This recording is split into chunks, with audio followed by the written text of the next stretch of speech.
Have you ever felt it? That quiet, hollow ache of uncertainty in a relationship? It's the feeling of holding your breath, waiting for a text that might not come. It's the mental gymnastics of replaying a conversation, searching for hidden meanings, for a clue, for a sign that you matter as much to them as they do to you. It's the silent question that echoes in the lonely hours of the night. Do they even feel it too? This space of ambiguity, this emotional purgatory, where you are neither chosen nor rejected, can be one of the most draining experiences in our human quest for connection. We tell ourselves stories to survive it. He's just busy with work. She's been hurt before, she's just being cautious.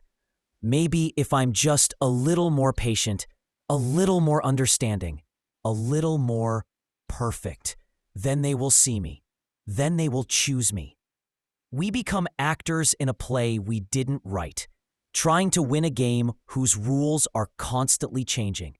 A game that leaves us feeling exhausted and diminished. Think of your heart as a ship and the vast, beautiful, sometimes treacherous world of human connection as the ocean. As the captain of this vessel, your greatest desire is to find a safe harbor, a shore where you are welcomed, a connection that feels like coming home. But in this state of ambiguity, you are a ship without a compass, adrift in a thick fog. You see a faint light in the distance. Is it a lighthouse guiding you to safety? Or is it a phantom light? A mirage that will lead you further into the disorienting mist. You spend all your energy sailing towards it, your hope rising with every flicker, only to have it disappear, leaving you more lost than before. You are chasing intermittent signals, confusing brief moments of warmth for the steady beacon of genuine interest. And I want to ask you, gently, as the captain of your own life, why are you willing to navigate your precious heart by such unreliable lights? Why would you sail towards a shore that isn't sure it wants you to dock? There is a profound, life-altering principle that can act as your North Star in these murky waters. It's a concept that cuts through the fog of ambiguity with the clean, bright light of clarity. It was articulated powerfully by writer Mark Manson, who was inspired by a simple business philosophy from entrepreneur Derek Sivers. If I'm not saying hell yeah about something, then I say no. When we apply this to the intricate world of our hearts, it becomes a rule that is both terrifyingly simple and deeply empowering. Let's call it the law of wholehearted yes, or it's a no. This isn't a dating tactic. It is a declaration of self-worth. It is the most important navigational tool you will ever have. The law states this: if you're considering being with someone in any capacity, they must inspire a wholehearted yes from within you. And just as importantly, for you to proceed, they must offer you a wholehearted yes in return. It means that both people must be enthusiastic, engaged, and excited about the connection. Not lukewarm, not hesitant, not ambivalent. A clear, resonant, and mutual yes. Because here's the fundamental truth that often gets lost in the fog. Healthy, self-respecting, emotionally mature people do not have time for those they are not genuinely excited about. And they do not waste the time of those who are not genuinely excited about them.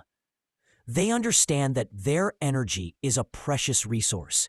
This might sound idealistic, but when you begin to live by this law, your entire emotional world begins to shift.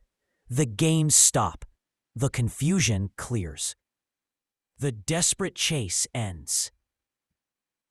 You stop trying to convince someone of your worth, because a wholehearted yes requires no convincing. If this idea of navigating with a clear North Star, of seeking only a wholehearted yes, is already sparking a sense of relief or a new perspective for you, take a moment to subscribe to Decode Explained. We journey through these intricate landscapes of the mind together, every week, seeking clarity and healing, one story at a time. So why do we get stuck in these cycles of ambiguity in the first place? Why do we find ourselves skilled and intelligent captains in other areas of our lives, chasing these phantom lights? The answer often lies deep within our own emotional history, in the way we first learned to navigate the seas of love. This is where the profound insights of attachment theory, pioneered by psychologist John Bowlby, can illuminate our path. Attachment theory suggests that our earliest bonds with caregivers create a blueprint, an internal working model for how we approach relationships in adulthood. For many who find themselves chronically in this state of uncertainty, they are often operating from what is known as an anxious attachment style. Let's return to our metaphor of the sea. The anxiously attached person is like the captain of a ship, the seeker, whose internal compass is a little shaky. They deeply crave connection and fear abandonment above all else.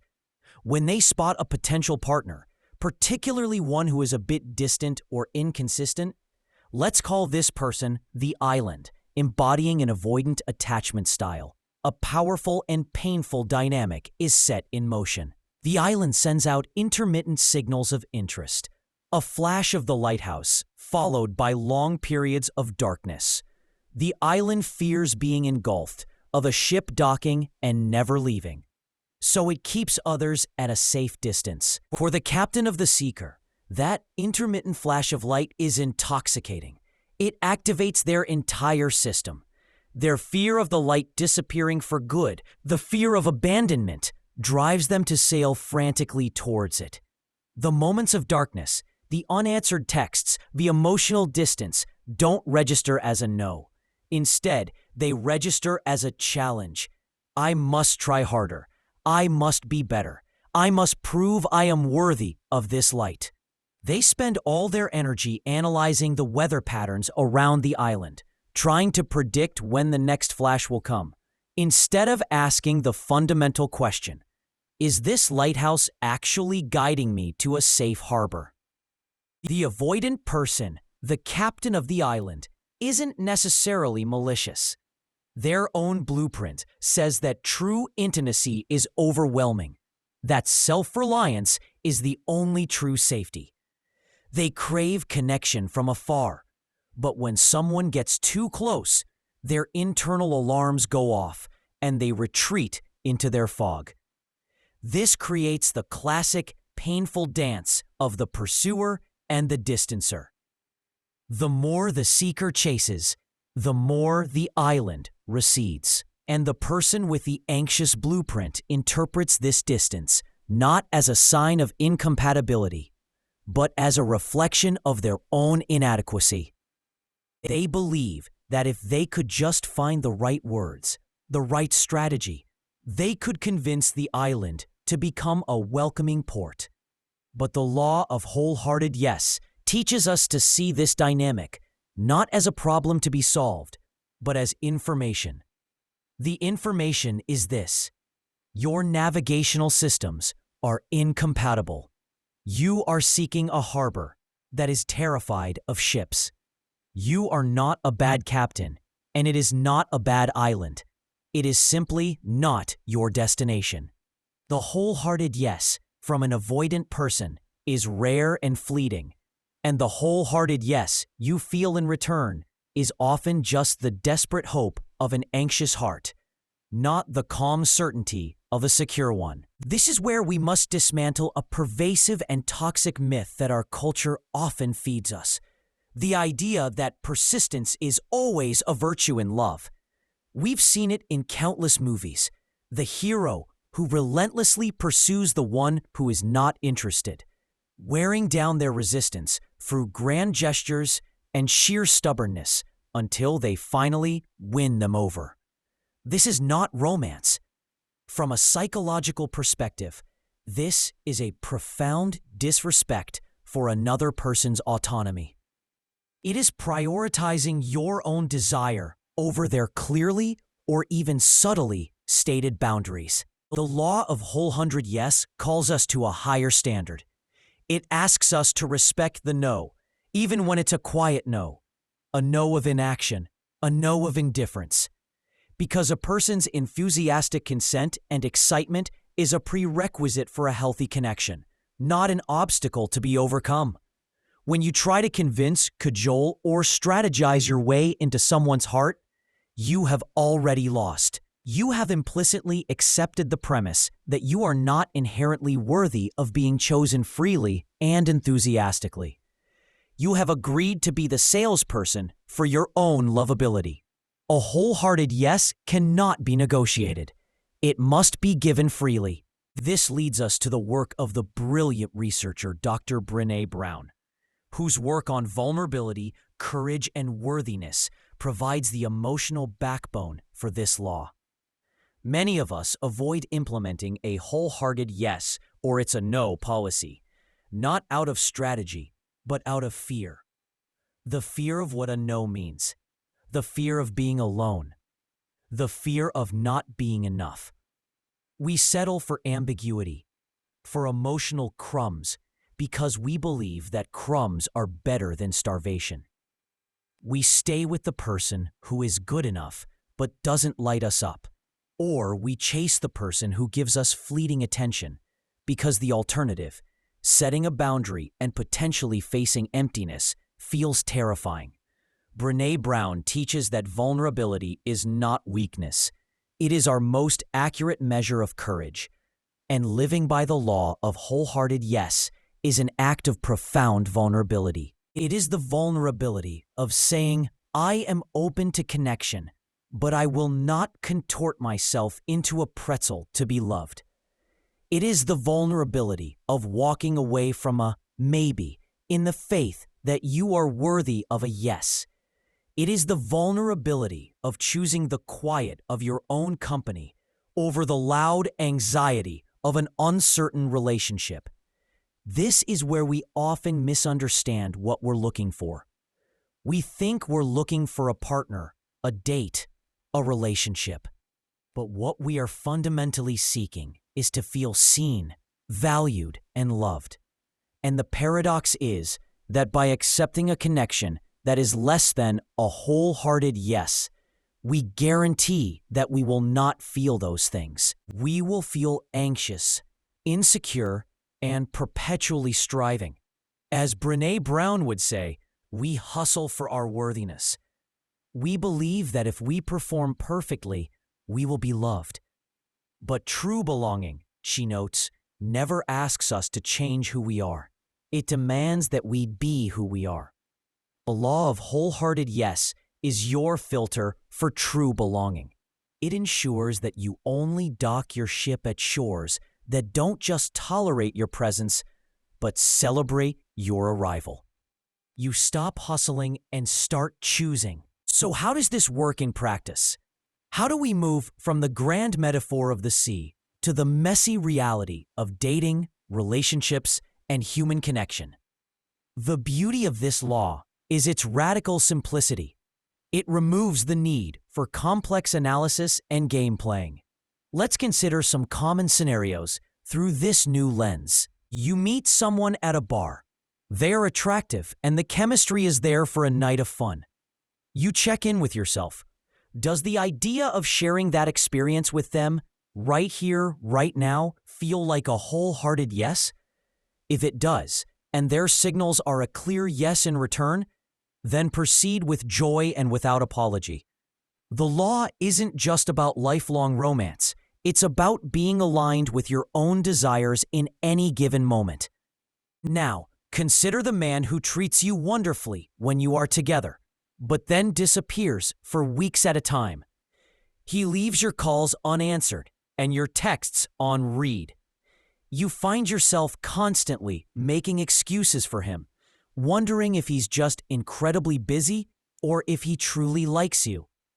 Under the old model, you would analyze, strategize, maybe try to make him jealous.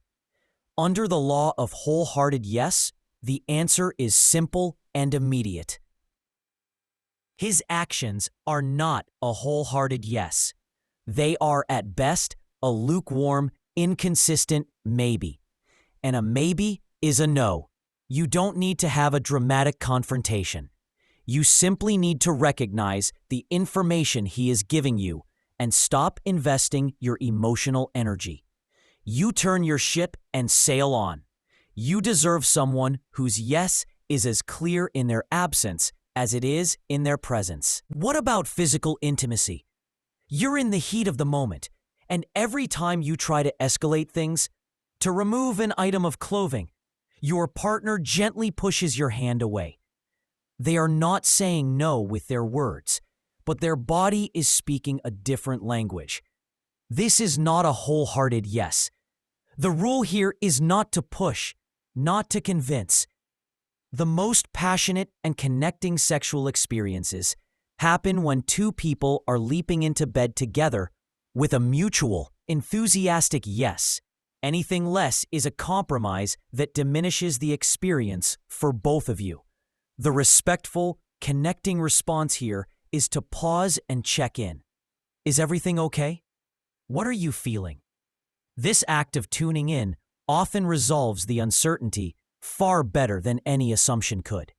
And what of the person you went on one great date with, but who now ignores your messages for days before responding with a one-word answer? You rack your brain trying to figure out what to say to reignite that initial spark. You are contemplating the perfect, witty text that will make them remember how great you are. Stop. Just stop. My friend, this is the very definition of not receiving a wholehearted yes. You are preparing to audition for a role you shouldn't have to apply for. Delete the number. The relief you will feel is the feeling of your ship turning away from a phantom light and back towards the open, honest sea. Your energy is better spent building your own wonderful life, becoming a person that other wholehearted yes people will be drawn to. This principle extends far beyond the initial stages of dating. It applies to committed relationships and even marriage. I know a man who married his long-term girlfriend because, in his words, it just seemed like the right thing to do. It wasn't a hell yes. It was a, well, I guess so. 4 years later, he was miserable and unfaithful, seeking the excitement and validation he never felt in his primary commitment. His marriage was never built on the solid foundation of a mutual enthusiastic choice. It was built on the shaky ground of obligation and inertia. A relationship that starts with a maybe will almost certainly end with a no, even if it takes years to finally say the word out loud. It's also crucial to understand that the law of wholehearted yes operates on different levels. You can feel a wholehearted yes to being friends with someone, but a clear no to a romantic relationship. You can feel a wholehearted yes to a casual physical encounter, but a firm no to an ongoing entanglement. The law isn't about finding one person who is a yes for everything. It's about being honest with yourself and others about what level of connection you are enthusiastically consenting to. This clarity is a gift. It prevents misunderstandings and hurt feelings down the line. It allows you to build a life filled with connections that are authentic to their core, whether they are deep friendships, passionate affairs, or lifelong partnerships. Now, a common misconception must be addressed. The law of wholehearted yes or it's a no does not mean you must feel a lightning bolt of cosmic, soulmate-level certainty on the first date. It doesn't mean you must believe you have found the one right away. That's an unreasonable pressure that can also cloud judgment. The yes simply needs to be about the next step. It's a wholehearted yes to getting to know them more. It's a wholehearted yes to seeing them again because there was a spark, a genuine curiosity, an ease of connection that felt good and right. It can even be a wholehearted yes to taking a few months off from dating altogether, to recalibrate your own compass and heal.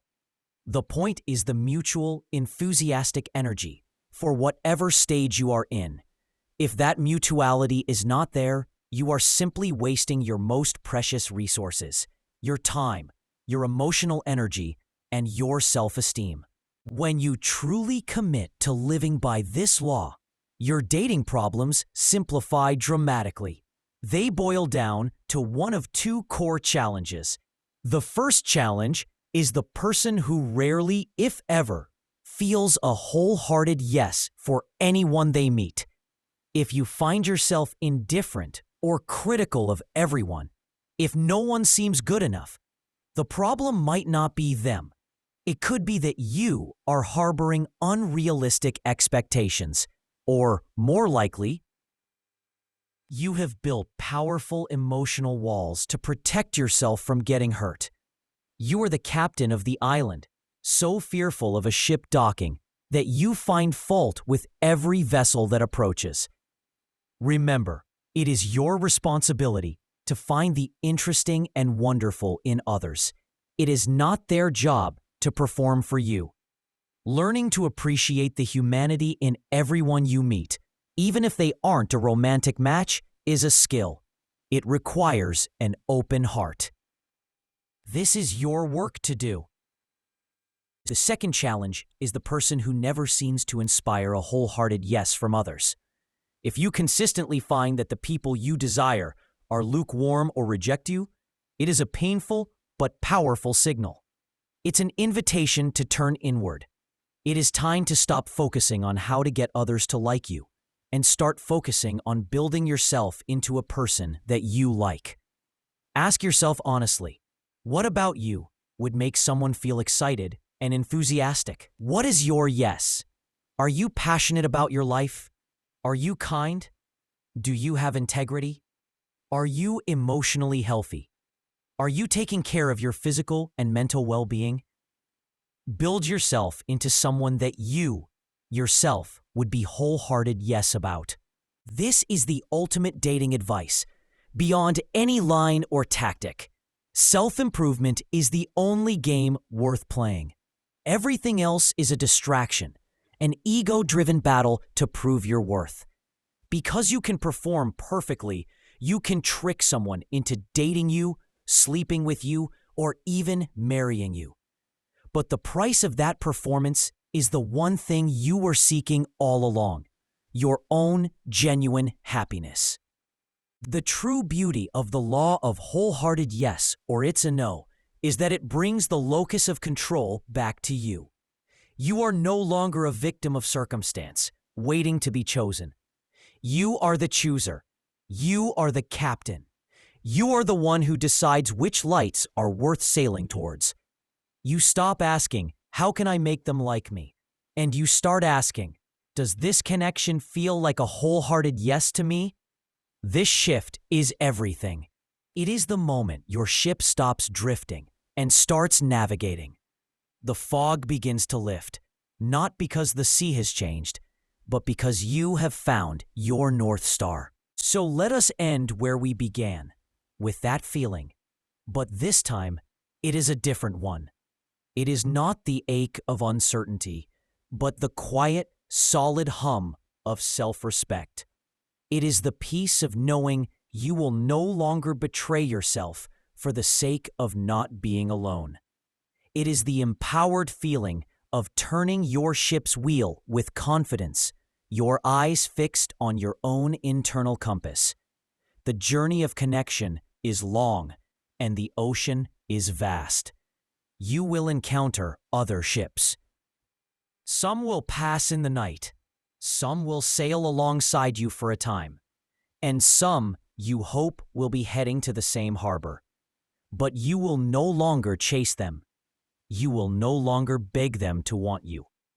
You will simply sail your own true course, a beacon of integrity yourself, knowing that any connection worth having will be with a captain who sees your light and joyfully, enthusiastically, and wholeheartedly shouts back, "Yes, I see you, and yes, I am sailing with you."